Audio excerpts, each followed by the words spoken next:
Hello, South Platte High School seniors and senior parents. This is Miss Redmond, school counselor for students last name BAN through D. I'm going to be going over the class of 2026 parent night that was held on October 6, 2025. Hopefully, as you look at the screen, you are on the bus with us toward our path to graduation. Hopefully, you're not the last student in the pack going, oh my goodness, what am I doing? But maybe you're kind of in the middle, in the front, saying, hey, I'm making the grades, I'm doing great, and I'm ready to be moving forward to graduation in May.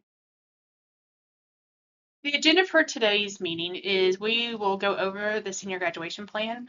All the counselors met with students to go over what they need for graduation, went over a little bit post-secondary information, and I'll review that today. Ben Meadows is our Georgia State Finance Commission representative. He has a PowerPoint that I will share that goes into depth about what Georgia Student Finance has to offer, FAFSA, GA futures, scholarships, and financial aid overall in relation to you going to college. And then Ms. Davis shared some information that I also will share that information as part of this presentation that will be sent out to you.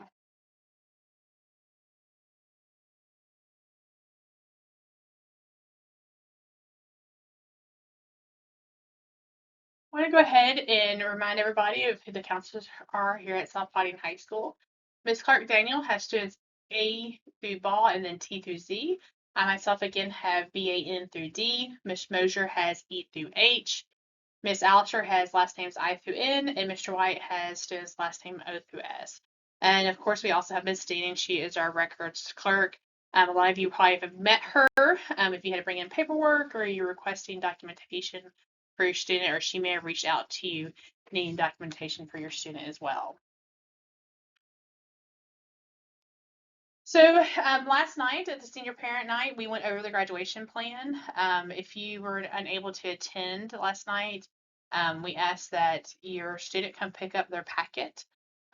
There's important information in there, not including this, but also some information regarding senior events, and then just an overview of what we discussed at the parent night. So you have two sheets your students went over with their counselors. The first one is kind of an overview of what you need to graduate, and then the specifics on what you need to graduate. So we're going to go more in depth in those sheets. So to graduate from South Platte High School, you need 23 credits. Of those 23, a big chunk of those come from the academics. So if you'll notice on the screen, you need 4 English, 4 math, 4 science, 3 social studies, 1 health and personal fitness, 3 CTAE and or world language and or fine art, and then round out the total for the 23 4 additional units. Now, if you look at the right-hand side column, there are specific courses that have to be met within the core courses. So every senior had to have had 9th grade lit and world lit, and then they can have a mixture of American lit, Brit lit, dramatic writing, advanced comp, or dual enrollment for the remaining 2. Most students did take the American literature. For mathematics, they had to have advanced algebra, geometry, and then an additional 4th math. So that could be foundations of algebra, any of the APs we offer, or statistical reasoning, pre-cal, stats, or even dual enrollment. For science, you'll notice they have to have biology, physical science or physics, chemistry, earth systems, or environmental science. And then an additional 4 science could be a mixture of those or an additional science in any of, again, the APs, zoology, forensics, any of the sciences that round out for it. But keep in mind, psychology is not a 4th science. For social studies, the requirements are the world history, U.S. history, government economics, and of course, most seniors are taking the American government and economics this year. And so they're half credits. And so if they're taking it this year or this semester or next semester, you'll see economics is the first 9 weeks and then government's the second 9 weeks or vice versa. So it's a 9 weeks course to give you half a credit. The CTAE, under that department, just keep in mind you do not have to have a world language to or foreign language to graduate from high school, but if you do plan on attending a 4-year university, you do have to have 2 of the same languages. So Spanish 1 and Spanish 2, or French 1 and French 2, American Sign Language 1 and 2. It just has to be consecutive for the colleges. Now, some colleges allow you to apply and get accepted with that requirement deficient, but I do recommend that you check with that college per se to make sure you do not have it. We still have time for you if you need to make that up or take that course in the spring. We can get that taken care of before you graduate. Make sure you look at that and talk to your counselor if that is a requirement.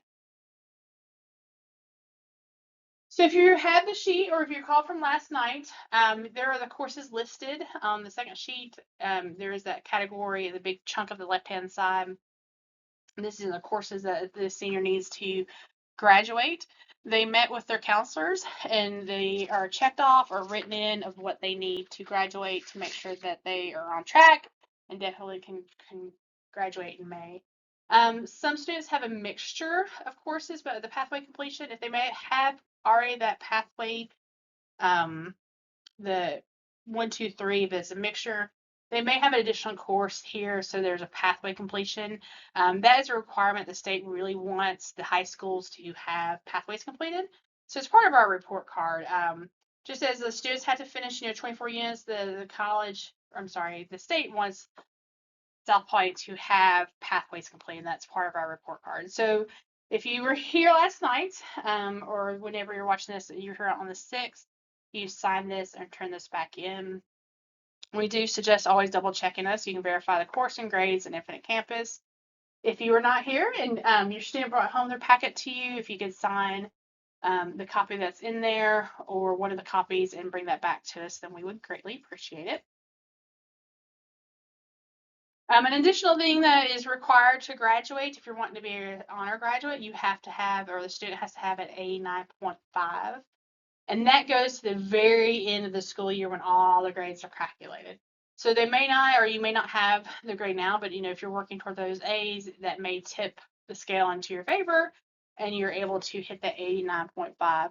And that includes every course you've ever taken from pass fail from 8th grade and beyond. And then please keep in mind that GPA require the honors courses include additional 5 points, and then AP and dual enrollment include additional 10 points to your final average or your final grade. So now that you know what you need to graduate, or that your student knows what they need to graduate, let's kind of move forward in, hey, I'm on track, I'm doing well, I think I want to go to college after high school. So let's look at some information that can kind of get your mindset geared to what you need to do in relation to going to college. So GPAs, GPA is a real big thing if you plan on going to four-year college. A lot of colleges determine how you get admitted based on your GPA. So if you notice on the left-hand side, there's the high school GPA. The high school GPA is an average of all the courses you took and failed, includes the weighted points. That's how we determine rank, honor graduate, and this is how colleges kind of generally look at you to see if you meet that requirement. Now, a lot of colleges do recalculate, but they will say that on their website. And then, our transcripts show them on a weighted and unweighted scale on the 100 points and the 4.0 scale. For HOPE purposes, that is just your core. So that's your English, math, science, social studies, world language, and some CTE. It is only the courses you took in high school. Now, if you took, your physical science or English in middle school, yes, that counts for high school, but it does not count for HOPE. The other thing to keep in mind for HOPE, they take away those 5 points and those 10 points that were added for honors and AP and dual enrollment courses, but they recalculate it on a different quality point. So you get a half point added for the AP and dual enrollment courses if you made less than an A. So for example, if you took dual enrollment US history and you made a B, instead of a 3, it's a 3.5 in relation to HOPE purposes. So just keep that in mind. We do recommend all students to check their GA Futures account. If you're not able to see your HOPE GPA and your GA Futures account, that is for 2 reasons, or could be for one of 2 reasons. Either we do not have your social security number, or you did not put your social security number, the student did not put your social security number in their account. So if you get to the point you're looking and you've logged in, you've created your GA Futures account, and you're trying to see your transcript under your profile and cannot see it, then you can put your social security number in, come back to the South Platte High School and speak to your counselor, and let us see if we have the social security number on our side. Because you will not be able to apply for HOPE or send your transcript unless we have that social security card in our, or social security number and card in our system. So you were looking at, hey, where do I want to do? What do I want to do after high school? I think I want to apply to college. So you start doing research. So you're going to go any search engine. I want to be this major, or I want to look into a certain school. But also, the state of Georgia has two websites. The TCSG is the Technical System of Georgia School website. You can go look at schools. They have a map, different regions. There are two schools in the state of Georgia that have dorms. If you're like, I love your mom and dad, or mom and dad's like, I love your kid, but you gotta go, vice versa. North Georgia and South Georgia have dorms. So you could do the welding or the nursing, photography, anything that, the technical schools, aviation, auto mechanics. You can look at those schools and see if they have it, and also either stay home and do the technical school or move to those campuses and work on that degree. The University System of Georgia, of course, lists all their schools, but they also have under students, current students, and then degrees and majors. You can type in a major, and you can do associates to doctorate program, and it'll show you all the schools that have that degree. And so you can kind of research that. And that ties into the Georgia Match. Mr. Meadows brought up last night, or on the 6th when you're watching this, in his presentation. The Georgia Student Finance now has a program that, based on the students' HOPE GPA that we mentioned in the previous slide, they can be accepted into schools. And so if you're not sure what schools, or if you want to kind of research prior to getting that Georgia Match, then these are two websites that are a good choice. So once you've kind of narrowed down kind of where I want to go, or I've looked at the website, you need to apply. So once you're at the school's website, they will tell you how they want you to apply. Whether it's through Common App, the school's portal, like University of West Georgia has their own application portal, or GA Futures, and they'll tell you that, and you'll walk through those steps. I will say on Common App, make sure that you are, of course, filling out the questions, but you can go ahead, add at least one college, and add your counselor. Make sure you waive your FERPA rights. And so we can start doing our part, so everything is kind of taken care of before the deadline. I will say, keep in mind that if your deadline, for example, for the University of Georgia is October the 15th, the school counselors and teachers have a little bit of a delay. We can do it usually a week or two later, because colleges know that students may wait or say, oh, I've decided I'm going to apply to this college on the deadline date. So they don't expect the school's information to be submitted the exact same day.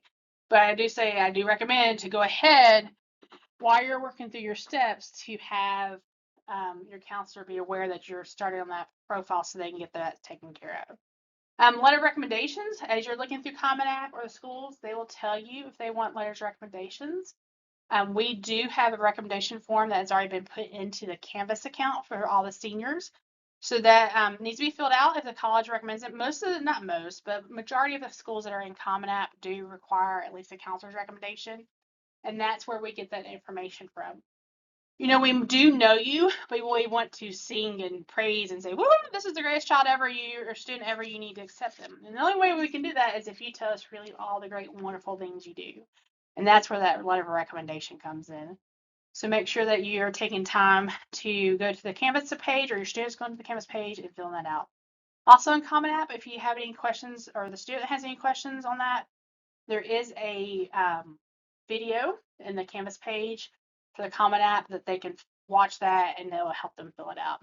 For transcripts, all the students, it's a lot of times you can self-report, but ultimately you will have to send an official transcript once you graduate to make sure that you truly did graduate. But as the students are filling out transcripts, they will send it on their own if they do require it, and that is through GA Futures or through scribe order. Every student did get a piece of paper when they met with their counselors on how to send the transcripts. I know my students, I color code things, so their sheet is a green thing, so they can refer back to their green sheet to know how to send their official transcript. Also, the colleges on their websites will tell you if you need a test. Last couple years, the state of Georgia waived testing requirements for admissions. They have brought that requirement back. So really pay attention to the websites. I did send out some information to the seniors already that Kennesaw has changed the requirements. As the last couple of years, Kennesaw did not really require that test. Now they are. So you need to be looking at that and seeing if you need it. Now, if you do have free or reduced lunch, then you can receive a waiver for the SAT and or the ACT if you've not received the 2 free ones already. The SAT, we give you a code, you put it in. Once you take the first test with that code, the second one automatically populates into your account. For the ACT, we will have to give you a form. And then financial aid, the form or the PowerPoint presentation that I will share with this presentation from Mr. Meadows goes over that. I believe it says in his application or his PowerPoint, the Georgia State Financial Aid app is good for 10 years. It's really simple. It takes 3 minutes, but it really has 4 questions, and 3 of them pertain to both the student and the parent. How long have you lived in Georgia? Are you married or not married? And if you're married or not married, are you or your spouse in the military, or are you dependent in the military? And then last one is for the student specific, and it asks about I believe it's have you ever been convicted of a drug crime? And that's because it is good for 10 years. It's not thinking the seniors in high schools have had that, but it's because, again, if you decide to apply at 27, you may have, unfortunately, committed that drug crime. So that's part of that state statute for the thing. And then FAFSA is already open. In Mr. Meadows' presentation, it kind of goes more in depth in FAFSA. Also, if you're a student athlete or you're hoping to be a student athlete in college, you need to go ahead and create that NAIA and or the NCAA account, because colleges are really into the last finalizing of recruitment, and they will ask you for that NCAA or NIA number, and that's the way they can truly talk to you and they can pull your information. If you have free reduced lunch, get with Mr. White. He is our NCAA counselor, and he can waive that fee. There is a fee, I think, I haven't really looked recently, but it's usually around $90 for the NCAA NIA application process.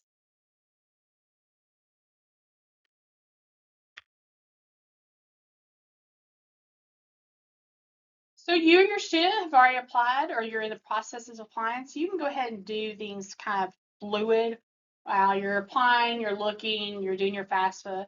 But the first initial transcript, they'll want that, usually they'll request that, and that is the stuff that's until the end of your junior year or through summer school.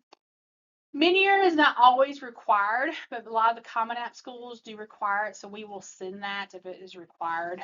If you do need it sent elsewhere, you can send it through your GA Futures or scrib order, excuse me, or you can come ask us to send it.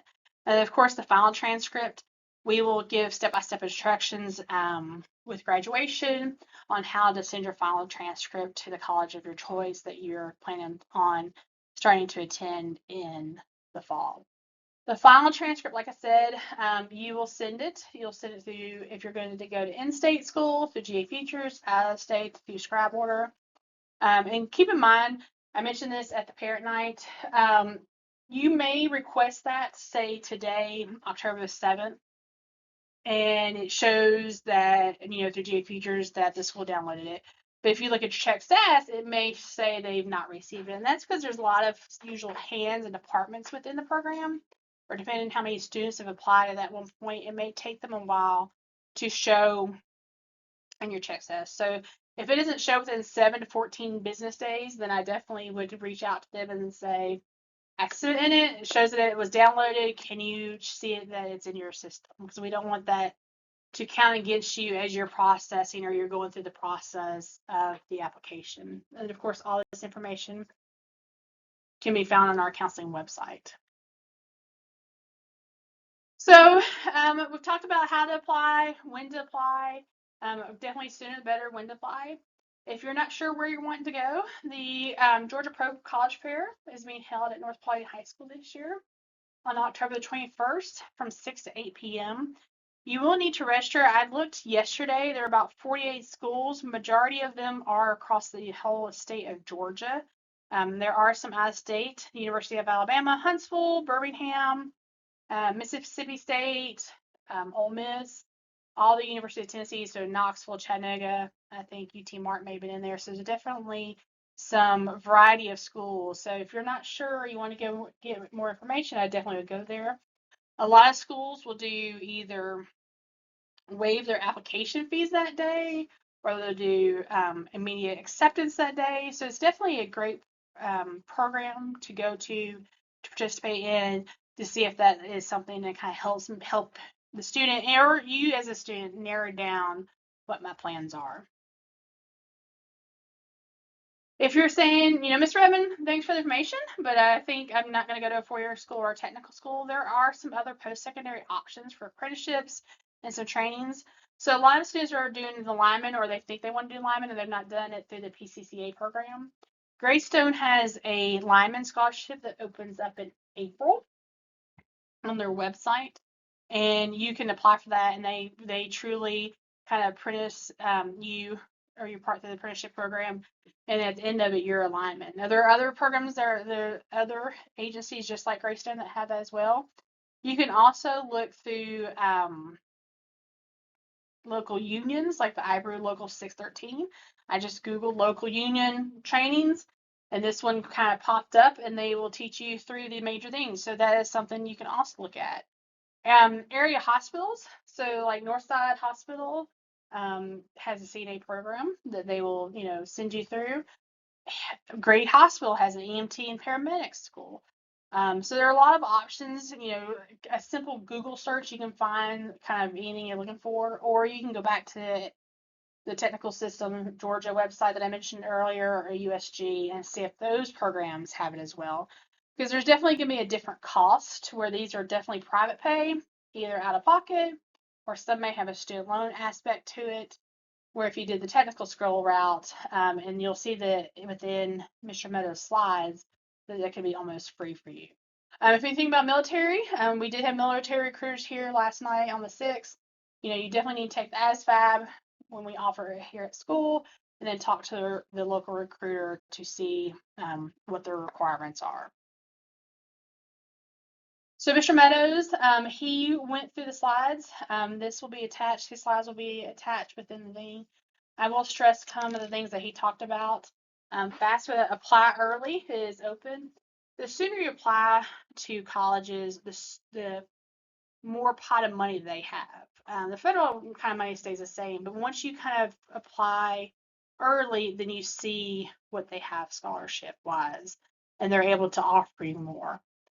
So as you're looking at the colleges, see if they have a scholarship priority deadline. If you know you meet all the requirements and that's definitely where you want to go, then I would go ahead and apply for those schools so you can get into that pot.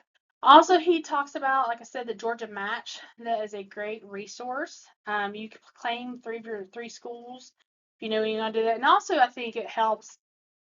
In years past, students and even parents, we always think of the big five. University of Georgia, Georgia Tech, Kennesaw, Georgia State or West Georgia, and Georgia Southern. Part of Georgia Match kind of helps have students see there are more schools out there than the big five. And so you can kind of narrow down and go, oh, I don't really want a big school, but I don't want to stay at home, but or maybe want to be near and live on campus. And so it shows you all the different schools that we have out there. It lists them alphabetically.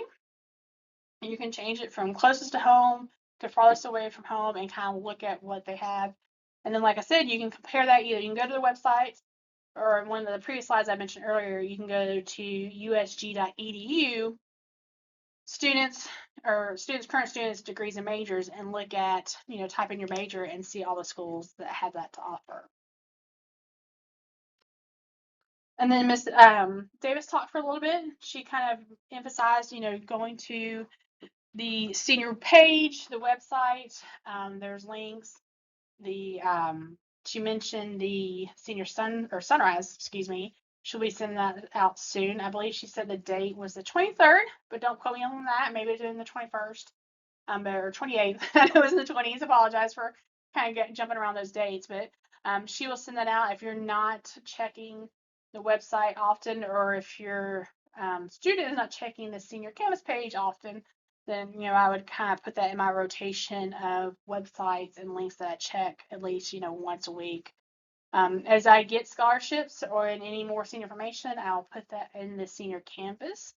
Mr. Meadows, going back to Mr. Meadows, he talked about scholarships. We do have the Pawnee County Foundation and that's a local scholarship just for Paulding County students. So we'll put that out and make sure you and or your student applies.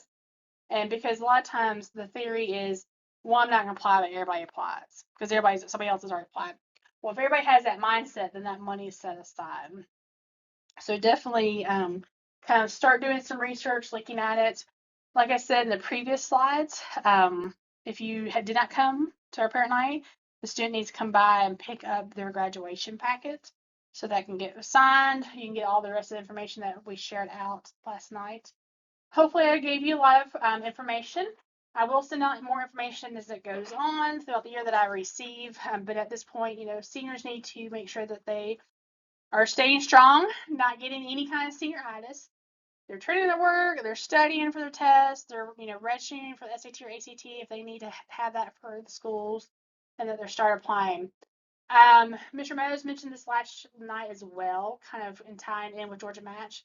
November is no fee November, so I know we just started October, but if there's not any major deadlines that students are looking at, majority of the schools do a fee waiver in November, so you can apply to all the schools in the state of Georgia except last year UGA and Georgia College State University did not participate, but even Georgia Tech participated, but they waived their fees, so you can go ahead and do your application for free. So that kind of helps out if you're like, I'm not sure, but I don't want to pay the $20 here, the $50 here, the $70 here.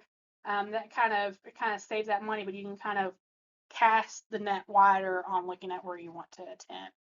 So if you have any questions, I encourage you can reach out to me or your students counselor as the year progresses, or after you watch this and have more questions, please reach out to us. And I hope you have a great rest of the day as you finish this presentation.